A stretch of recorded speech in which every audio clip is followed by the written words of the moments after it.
আসসালামু আলাইকুম প্রিয় দর্শক। 5 আগস্ট যখন প্রধান উপদেষ্টা জুলাই ঘোষণাপত্রটি আমাদের সামনে তুলে ধরলেন, তাৎক্ষণিক প্রতিক্রিয়ায় আমি এর কয়েকটি অংশ নিয়ে সামান্য মন্তব্য করেছিলাম এবং অবশ্যই এটুকু সারসংক্ষেপে বলেছিলাম যে তুমুল একপেশে এবং ভয়ঙ্করভাবে একটা বিতর্কিত ঘোষণাপত্র জাতির উদ্দেশ্যে ডক্টর ইউনূস তুলে ধরলেন।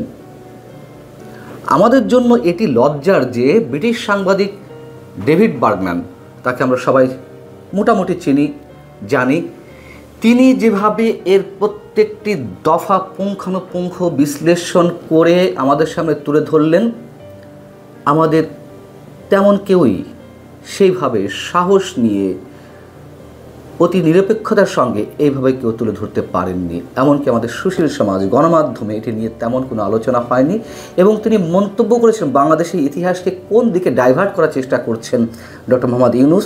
এমনকি এখনও পর্যন্ত তার যে ভাবমূর্তি অবশিষ্ট আছে, আগামী দিনে সেই ভাবমূর্তির কফিনে ডক্টর মোহাম্মদ ইউনূস নিজেই পেরেক ঠুকে দিলেন।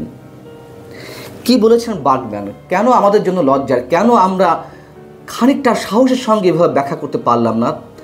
তিনি যা বলেছেন তার অংশবিশেষ যদি আপনাদের সামনে তুলে ধরি, খুব সহজেই বুঝতে পারবেন।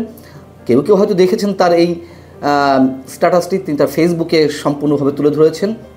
এবং আরও মজার বিষয় হচ্ছে, বাংলাদেশের কোনো কোনো প্রিন্ট মিডিয়ায় এটি প্রকাশ হয়েছে, কিন্তু বিভিন্ন ধরনের ইউটিউব চ্যানেল কিংবা প্রত্যেক ইলেকট্রনিক মাধ্যম অথবা প্রিন্ট মিডিয়ারও বা অনলাইন পোর্টালগুলোর যে ইউটিউব মাধ্যম আছে, সেখানেও কেউ এটি সেভাবে তুলে ধরেনি, নিশ্চয়ই কোনো না কোনো ভয়ের জায়গা থেকে।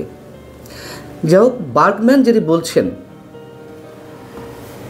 এই ঘোষণাপত্রে তুলে ধরা ইতিহাসের বেশিরভাগ অংশ একই সঙ্গে আওয়ামী লীগ নিয়ে বর্ণনা, অত্যন্ত পক্ষপাতদুষ্ট এবং একতরফা, যেটি আমি আমার তাৎক্ষণিক প্রতিক্রিয়াতে জানিয়েছিলাম।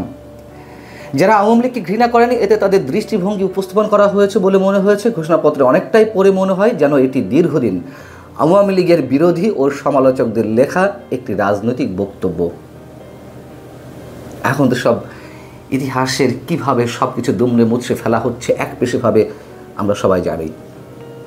তিনি বলছেন, সামগ্রিক বিবেচনা করলে এই ঘোষণাপত্রে যে রাজনৈতিক পক্ষপাতমূলক বয়ান তুলে ধরা হয়েছে, তা 1971 সালের যুদ্ধ নিয়ে আওয়ামী লীগ যে রাজনৈতিক পক্ষপাতমূলক ইতিহাস ব্যবহার করেছিল, তার চেয়ে বেশি সমস্যার হতে পারে। অর্থাৎ আওয়ামী লীগ অবশ্যই মুক্তিযুদ্ধের ইতিহাসকে, মুক্তিযুদ্ধের সম্পূর্ণ কৃতিত্বকে তাদের একক দাবিদার হিসেবে প্রতিষ্ঠা করেছিল। এখন যেটি হচ্ছে তার চেয়েও ভয়ঙ্কর, নিকৃষ্টভাবে, জঘন্যভাবে আওয়ামী লীগের সব ধরনের সব কিছু অস্বীকার করে একটা বিশেষ গোষ্ঠী নিজের মতো করে ইতিহাস বর্ণনা করছে, সে কথাই বলতে চেয়েছেন বার্গম্যান। এই ঘোষণাপত্র অতিমাত্রায় পক্ষপাতদুষ্ট ও রাজনৈতিক পক্ষপাতমূলক একটি ইতিহাসের বর্ণনাকে সরিয়ে তার চেয়ে বেশি রাজনৈতিক পক্ষপাতমূলক আরেকটি বর্ণনাকে প্রতিষ্ঠা করছে। কে জানতো 5 আগস্ট আসলে সেটি নিয়েই ছিল। অর্থাৎ এই যে ছোট্ট একটি বাক্য, এর মধ্য দিয়ে তিনি বোঝাতে চেয়েছেন যে অভ্যুত্থানের সৃষ্টি হয়েছে।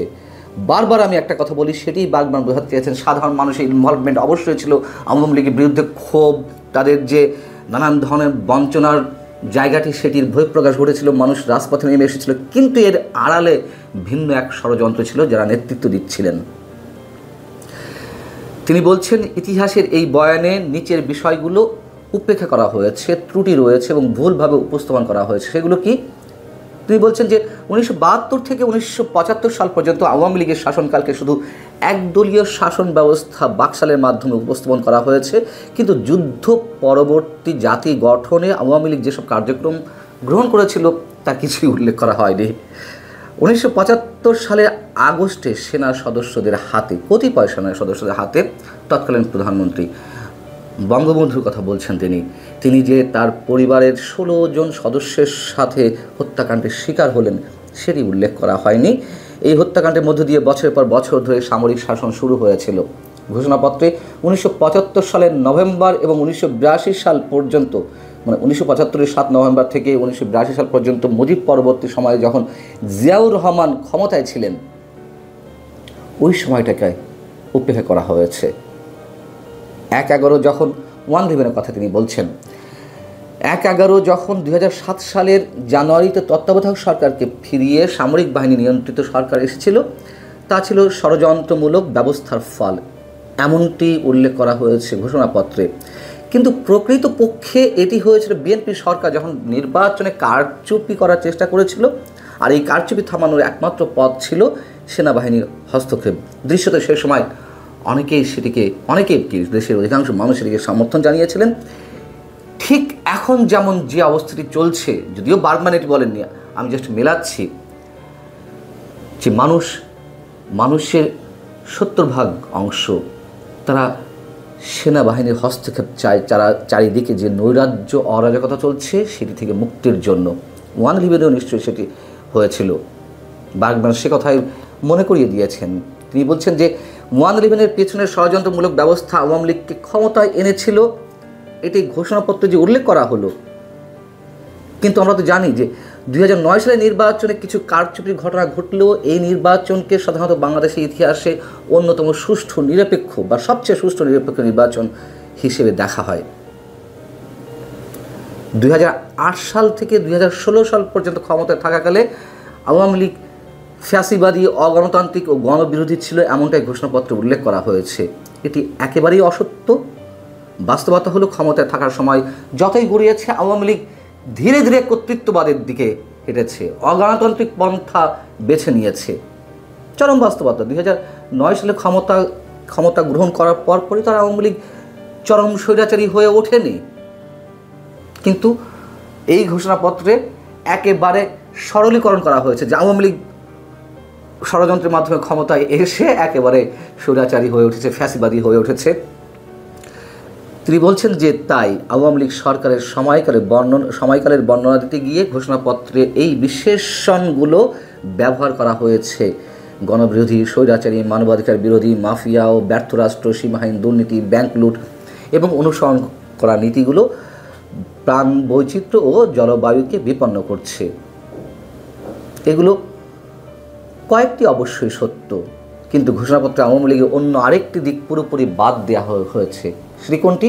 অর্থনৈতিক প্রবৃদ্ধি, নারী শিক্ষা, অবকাঠামোগত উন্নয়ন এবং প্রকৃতপক্ষে জলবায়ু পরিবর্তনের ক্ষেত্রে যে বিরাট সাফল্য ছিল তার সব কিছুই। এবং পরবর্তীতে এসে তিনি অনেক বেশি স্পর্শকাতর একটি বিষয় তুলেছেন। ঘোষণাপত্রের সংবিধানের 106 অনুচ্ছেদের অধীনে 2024 সালে 8 আগস্ট সুপ্রিম কোর্টের দেওয়া মতামতের কথা উল্লেখ করা হয়েছে। কিন্তু তিনি বলছেন যে অন্তর্বর্তী সরকারকে বৈধতা দেওয়ার কথা সুপ্রিম কোর্টের রেফারেন্স দিয়ে বলা হচ্ছে, আমার জানামতে স্বাক্ষরকৃত ওই আদেশ কেউ দেখেননি। এ থেকে বিচারকরা আদৌ কখনো স্বাক্ষর করেছেন কিনা এটিতে তা নিয়ে প্রশ্ন উঠেছে। যেহেতু সাম্প্রতিক সময়ে অনেক বিতর্কের জন্ম দিয়েছে, যখন সেনাবাহিনীর পক্ষ থেকে তালিকা প্রকাশ করা হলো 5 আগস্টের সময় কারা কারা সেনা নিবাসে আশ্রয় নিয়েছিলেন, তার মধ্যে সাবেক প্রধান বিচারপতি ওবায়দুল হাসান সহ অ্যাপিলেট ডিভিশনের বিচারপতিদের কেউ কেউ আশ্রয় নিয়েছিলেন। তাহলে কিভাবে সেই রেফারেন্সের কথা উল্লেখ করা হচ্ছে যে সেখানে তাদের স্বাক্ষর ছিল? বার্গম্যান বলছেন, যদিও এটা ঠিক যে 2024 সালের জুলাই ও আগস্ট মাসে আন্দোলনে অংশ নেওয়া ছাত্র জনতাকে ভবিষ্যতে রাজনৈতিক উদ্দেশ্য প্রণোদিতভাবে মামলার শিকার হওয়া থেকে আইনি সুরক্ষা দেওয়া উচিত, তবে শব্দের ব্যবহার দেখে মনে হয়েছে আন্দোলনের সময় আওয়ামী লীগের নেতা কর্মী ও পুলিশ কর্মকর্তাদের হত্যার সঙ্গে জড়িত ব্যক্তিদের দায়মুক্তি দেওয়ার চেষ্টা হয়েছে। সময়ের সবচেয়ে আলোচিত বিষয় এটি। সরকার যে ঘোষণা করলো, প্রজ্ঞাপন জারি করলো যে 834 জন 5 আগস্ট পর্যন্ত হত্যাকাণ্ডের শিকার হয়েছে, এই 834 জনের মধ্যে কতজন তৎকালীন সরকারের আইন শৃঙ্খলা রক্ষাকারী বাহিনীর গুলিতে নিহত হয়েছে, না কতজন যারা আন্দোলন করছিলেন, যারা এই আন্দোলনকে পুঁজি করে ভিন্ন ধরনের ডিজাইন নিয়ে এগোচ্ছিলেন, তারা কতজনকে হত্যা করেছেন, সে প্রশ্ন তো অনেক বড় একটি। ঘোষণাপত্রে বলা হয়েছে যে পরবর্তী নির্বাচিত সরকার সংস্কারকৃত সংবিধানের তফসিলে এই ঘোষণাপত্র সন্নিবেশিত থাকবে। এমন একটি ঐতিহাসিক ও রাজনৈতিক পক্ষপাতমূলক দলিল যদি সংবিধানে অন্তর্ভুক্ত হয় তা হবে অবশ্যই লজ্জাজনক। এর পাশাপাশি তিনি বলেছেন যে কিছু ইতিবাচক দিক রয়েছে, যে একাত্তরকে জাতির ইতিহাসে ন্যায্য স্থান দিয়েছে এবং বলেছে যে লড়াইটি ছিল একটি উদার গণতান্ত্রিক রাষ্ট্রের জন্য। মানে এটুকু না বললে তো নয়, এটুকু না বলে তো কোনো উপায় নেই। আমি এই পৃথিবীকে যদি স্বীকার করে নিতে চাই, তাহলে এই পৃথিবীর সূর্যকে স্বীকার করে নিতে হবে, আমার আলো বাতাসকে স্বীকার করে নিতে হবে। ঠিক মানে এইগুলোর তো বিকল্প কিছু নেই। একাত্তরকে বাদ দিয়ে বাংলাদেশে কোনো কিছু রচনা করা সম্ভব না কোনোভাবেই। বাধ্য হয়েই একাত্তরের ইতিহাসকে খানিকটা হলেও আনতে হয়েছে। বার্গম্যান বলছেন যে এটি সঠিকভাবে বলা হয়েছে 2024 সালের জুলাই ও আগস্টে রাষ্ট্রীয় নিরাপত্তা বাহিনী বিভিন্ন পক্ষের হাতে নিহত ব্যক্তির সংখ্যা ছিল প্রায় 1000। আমি এখানে সামান্য দ্বিমত পোষণ করছি। যে 1000 কথা বলেছেন ডক্টর মোহাম্মদ ইউনূস, প্রায় 1000 উল্লেখ করেছেন তার মনের মতো করে একটু ভারিক্যতা বোঝানোর জন্য, কিন্তু সরকার তো প্রজ্ঞাপন জারি করেছে, যেটি আমি একটু আগে বললাম যে 834 জন, এবং তার মধ্যে কতজন আইন শৃঙ্খলা রক্ষাকারী বাহিনী দ্বারা অথবা অন্য কারোর মাধ্যমে, সেটি তো বলার সাহস রাখেননি ডক্টর মোহাম্মদ ইউনূস, রাখার কথাও নয়। এবং সব মিলিয়ে তিনি বলছেন যে এটি উল্লেখযোগ্য যে অধ্যাপক ইউনূস, যিনি দলীয় রাজনীতিতে জড়িত না থাকার সুবিধাজনক অবস্থান থেকে অন্তর্বর্তী সরকারের নেতৃত্ব দিতে এসেছিলেন, তিনি এই ঘোষণাপত্রে নিজের নাম অন্তর্ভুক্ত করতে সম্মত হয়েছেন। কে জানে নির্বাচনের পর অধ্যাপক ইউনূসের জন্য কি ভবিষ্যৎ অপেক্ষা করছে। এবং তিনি বলছেন এই ঘোষণাপত্রে তার সম্পৃক্ততা তার এককালের উজ্জ্বল ভাবমূর্তির কফিনে পেরেক ঠুকে দেওয়ার মতো হবে।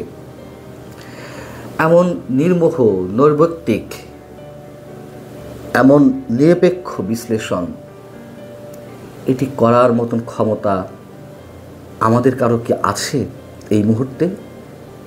অথচ এই ডেভিড বার্গম্যান যুদ্ধাপরাধীর বিচারের ক্ষেত্রে কোনো কোনো বিষয় নিয়ে তিনি প্রশ্ন তুলেছিলেন। অবশ্যই যুদ্ধাপরাধীর বিচার বিতর্কের ঊর্ধ্বে উঠে যে হয়েছে তা নয়, কোনো কোনো ক্ষেত্রে অবশ্যই অসঙ্গত ছিল, অস্বচ্ছতা ছিল।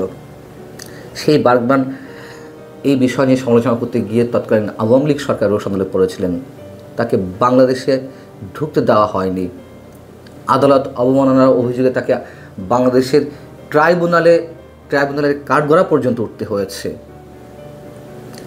সেই বার্গম্যানরাই নিরপেক্ষতার সঙ্গে কথা বলতে গিয়ে এখন অনেকে বলছেন এই সরকারের বিরুদ্ধে কথা বলছেন। আমাদের মতো অনেকে যখন আওয়ামী লীগের বিভিন্ন ধরনের ভুল ত্রুটি অপকর্ম নিয়ে কথা বলেছেন, আমাদেরকে বিএনপি জামাতের দালাল বানিয়ে দেওয়া হয়েছিল, এখন আবার বানিয়ে দেওয়া হচ্ছে ফ্যাসিবাদের দোসর। তাতে কিছু যায় আসে না। ভালো থাকুন সবাই, আল্লাহ হাফেজ।